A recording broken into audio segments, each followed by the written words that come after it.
Comix Zone was released on the Sega Genesis in 1995, and this is one of the absolute coolest concepts for a video game that I have ever heard of. The opening cutscene shows the protagonist Sketch Turner getting sent into the world of the comic book he is drawing after its supervillain comes to life in a strike of lightning, and then it's time to play.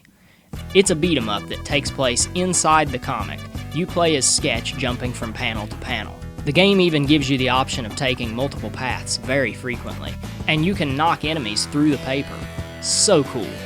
There's also an inventory where you can carry up to 3 items, such as weapons, health power-ups, and your pet rat, Roadkill. Roadkill can help you in fights against enemies, which is risky because he can die.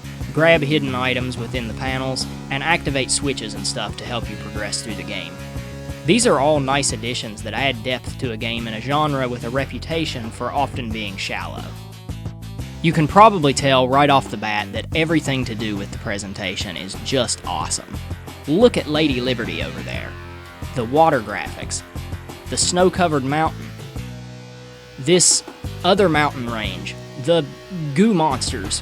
Really though, the digital recording does not do it justice. To see how amazing these graphics really are, and how well the colors pop, you have to play this on a CRT monitor like it's meant to be played. Some of the absolute best graphics on the console are found here. The music kicks ass too. It perfectly utilizes that rough, mechanical sound that the Sega Genesis is known for to create some rockin' tunes.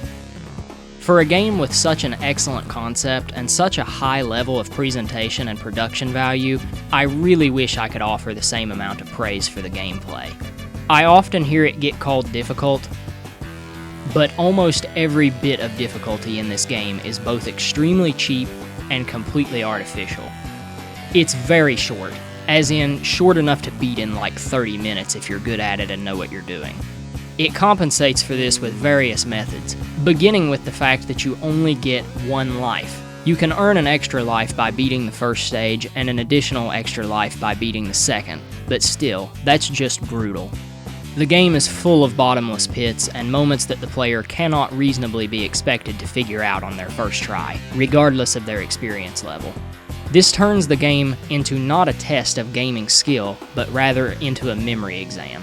What exact moment does this enemy show up? What are the best paths to take? Where do I grab this specific item and when is the exact moment I should use it? Even more cheap, you actually lose health by punching things, which is ridiculous. Now, there's often a way to avoid having to do this by figuring out alternate ways to advance through the levels, but still, it's unfair and annoying because it often requires having an item that you may have already used, without having any way to have known better. But the single most annoying aspect of the gameplay, to me, is how many hits the enemies take to die. Just look at this absurdity. There are better ways to create challenge than this. Make the enemies hit harder or make them move faster. This is just tedious.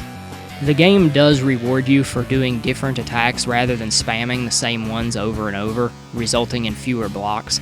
That's definitely a good thing, as it encourages experimentation and actually learning the control scheme, as opposed to just blindly smashing buttons. I have probably not mastered the controls well enough to be as effective as I could be, but I still believe I've made my point here. The most fun I had with the combat was using items and environments to achieve creative kills. This game is definitely good, and I do recommend it to anyone who owns a Sega Genesis, especially anyone with even a passing interest in comic books. It's also disappointing, because it could have been so much better with improved gameplay and with the absence of the cheap tactics used to artificially extend a game that was too short to sell for $50 US or however much Genesis games retailed for at the time that this was released. A lot of people still love the game despite all of my gripes though, so it shouldn't be skipped.